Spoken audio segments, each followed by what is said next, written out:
Hello बच्चों, आइए चलिए क्लास स्टार्ट करते हैं। तो आज का टॉपिक है सॉल्यूशन चैप्टर में आइसोटोनिक, हाइपोटोनिक या हाइपरटोनिक के बारे में पढ़ेंगे। ठीक है, एक एग्जांपल लेकर के भी देखेंगे, तो इससे रिलेटेड जो भी कंफ्यूजन है, जो भी दिक्कत आप लोग को आती है, वो सारा क्लियर हो जाएगा। तो चलिए स्टार्ट करते हैं। तो सबसे पहले हम लोग पढ़ेंगे आइसोटोनिक के बारे में।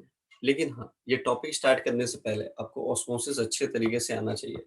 ऑस्मोसिस होता क्या है? ये एक नेचुरल फिनोमिनन है जिसमें सॉल्वेंट जो मूव करता है higher concentration to lower concentration, higher to lower move करता है। ठीक है, अब इसमें बात ये आती है कि सर अगर मुझे इस चीज को रोकना है तो हम लोग एक प्रेशर अप्लाई करते हैं। जो प्रेशर हमने अप्लाई करा और ऑस्मोसिस रुक गया, तो उस प्रेशर को कहते हैं ऑस्मोटिक प्रेशर। ऑस्मोटिक प्रेशर, ठीक है, जिससे ऑस्मोसिस फिनोमेनन स्टॉप हो जाता है। ये तो क्लियर है। अब फिर हम लोगों ने प्रीवियस वीडियो लेक्चर में ये भी देखा था कि सर ऑस्मोटिक प्रेशर पाई, ठीक है, इसका फॉर्मूला क्या होता है, MRT। ये भी हम लोगों ने डिराइव करके देख लिया था। ठीक है, ये सारी चीजें हम लोगों ने देख रखी है। तो क्वेश्चन ये उठता है कि अगर मैंने दो सॉल्यूशन दे दिया और दोनों सॉल्यूशन का मैंने बोल दिया कि सेम ऑस्मोटिक प्रेशर है, तो फिर उस सॉल्यूशन को हम क्या बोलेंगे? तो उस सॉल्यूशन को हम लोग बोलेंगे आइसोटोनिक सॉल्यूशन। क्या बोलेंगे? Isotonic solution. लिख देता हूं मैं, two solutions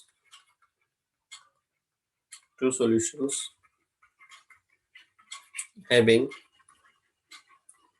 same osmotic pressure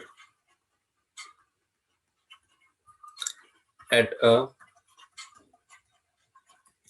given temperature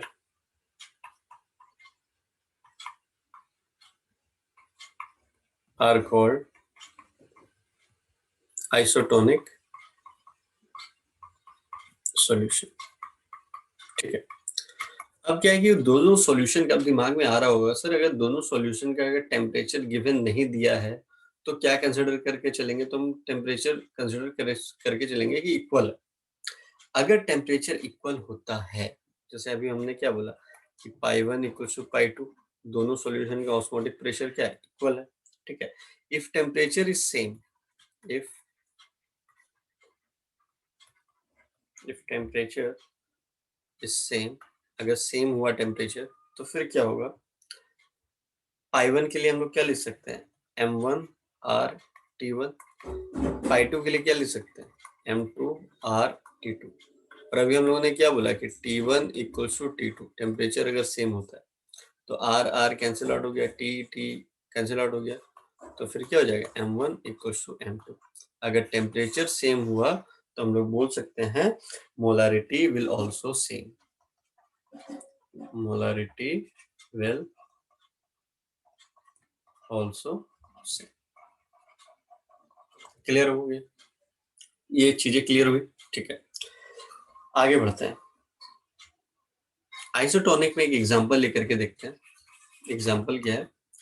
जैसे मान लो एक सॉल्यूशन है, ठीक है, अब इस पे हमने ब्लड सेल रख दिया है। ठीक है, blood cell 0.9% of NaCl solution सह सकता है। ठीक है, और यहाँ पे भी 0.9% NaCl सॉल्यूशन है। तो अब मुझे बताओ कि यहाँ पे मूवमेंट क्या होगा सॉल्वेंट का? अब तुम बोलोगे सर यहाँ पे हायर कंसंट्रेशन लोअर कंसंट्रेशन तो पता ही नहीं चल पा रहा है ना? यहाँ पे भी सर 0.9% है, यहाँ पे भी 0.9% है, तो यहाँ पे सर कोई भी मूवमेंट नहीं देखा जाएगा। तो इसलिए बोला जाता है, क्या बोला जाता है? The pi associated with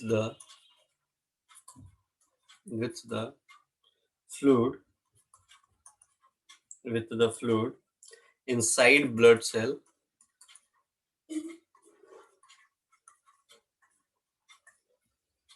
is equivalent to that of 0.9% sodium chloride solution। तो सोडियम क्लोराइड सॉल्यूशन को हम लोग बोल सकते हैं normal saline water, saline water, ठीक है। And it is safe to inject intravenously। आया समझ लो।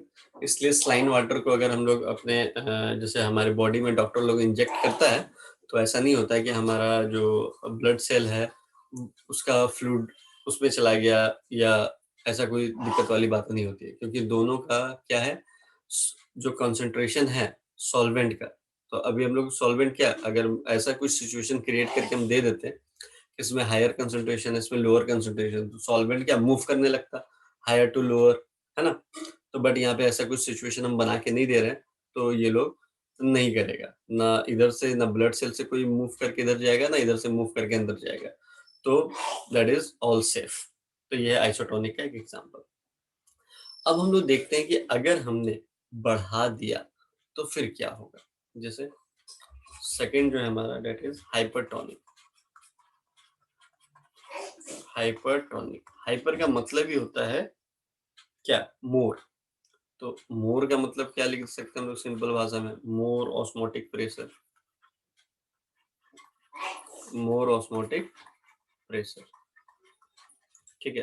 तो मोर ऑस्मोटिक प्रेशर मतलब पाई 1 इज ग्रेटर देन पाई 2 बोल सकते हैं हम, है ना। अब हम लोग ने क्या करा कि ये ले लिया कंटेनर, ठीक है। अब इसमें जो NaCl का जो मात्रा है वो हमने 0.9 से बढ़ा दिया, 0.9 से बढ़ा करके मैंने 1.2 NaCl कर दिया, परसेंट NaCl। अब जो हमारे यहाँ पे ब्लड सेल है वो 0.9 ही है, वो 0.9% है, ठीक है। अब मुझे बताओ कि अब सॉल्वेंट का मूवमेंट कहाँ पे होगा, तो अब तुम बोलोगे sir higher concentration to lower concentration.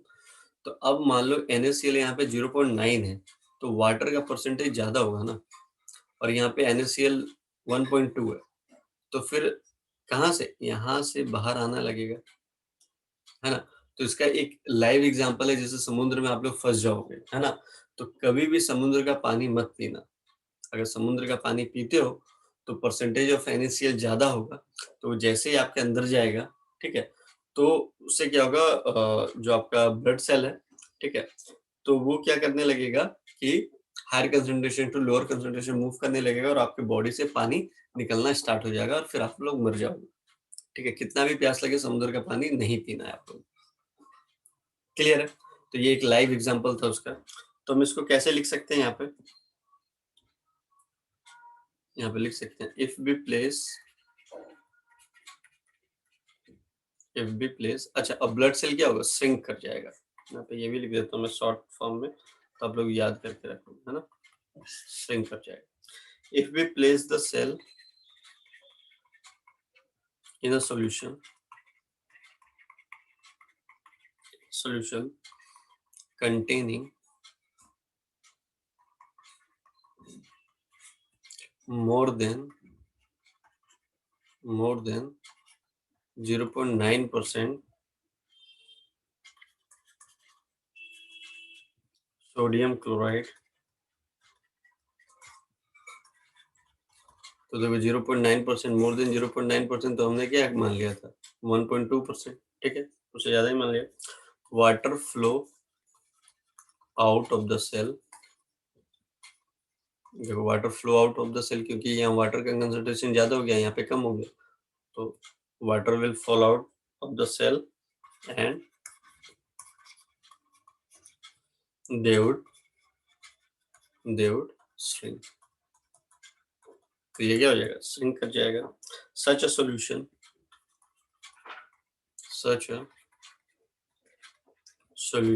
is called hypertonic। Clear है। कोई दिक्कत, कोई परेशानी नहीं। चलिए आगे बढ़ते हैं। अब नेक्स्ट जो हमें पढ़ना है that is third one, hypotonic. Hypotonic पढ़ना है। तो हाइपो, हाइपो का मतलब ही होता है लेस। तो यहाँ पे क्या लिखेंगे हम लोग, less osmotic pressure, less osmotic pressure, मतलब पाई 1 इज लेस देन पाई 2। ठीक है। अब इसमें क्या हुआ कि इसमें इस बार हम लोगों ने क्या करा, इस बार हम लोगों ने कम कर दिया। क्या कम कर दिया, ये सॉल्यूशन है। ठीक है। इस बार हम लोगों ने यहाँ पे NaCl का मात्रा 0.4% लिया और जो हमारा ब्लड सेल है, ठीक है, वो तो 0.9 ही है। तो इस बार आप मुझे बताओ कि वाटर का कंसंट्रेशन ज्यादा कहाँ पे होगा। वाटर का कंसंट्रेशन ज्यादा हमारे यहाँ पे होगा और यहाँ पे कम होगा, क्योंकि NaCl ज्यादा है तो वाटर कम होगा, या NaCl कम है तो वाटर ज्यादा होगा। तो हायर कंसंट्रेशन से लोअर कंसंट्रेशन जाने लगेगा, है ना। तो ब्लड सेल क्या हो जाएगा, स्वेल अप, स्वेल अप हो जाएगा। ठीक है। तो अब इसको हम लोग लिखेंगे कैसे, देखते हैं। If the salt concentration is less than 0.9%। अब ये 0.9% लोग जो ले रहे हैं वो हमेशा याद रखना कि मोलारिटी बताया था तो मास बाय वॉल्यूम होता है। ठीक है। 0.9%, द सॉल्यूशन, देखो लेस देन 0.9% है ना, तो मैंने 0.4 लिया। Solution is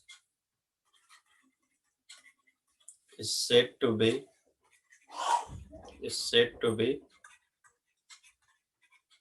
hypotonic, is said to be hypotonic। और फिर क्या होगा, वाटर क्या करेगा, water will flow into the cells, and जब वाटर अंदर चल जाएगा तो दे वुड स्वेल अप।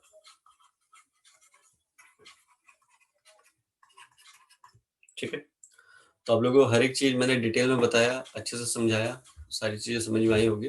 ठीक है। तो नेक्स्ट वीडियो में हम लोग रिवर्स ऑस्मोसिस देखेंगे और काफी अच्छे तरीके से उसको भी समझेंगे।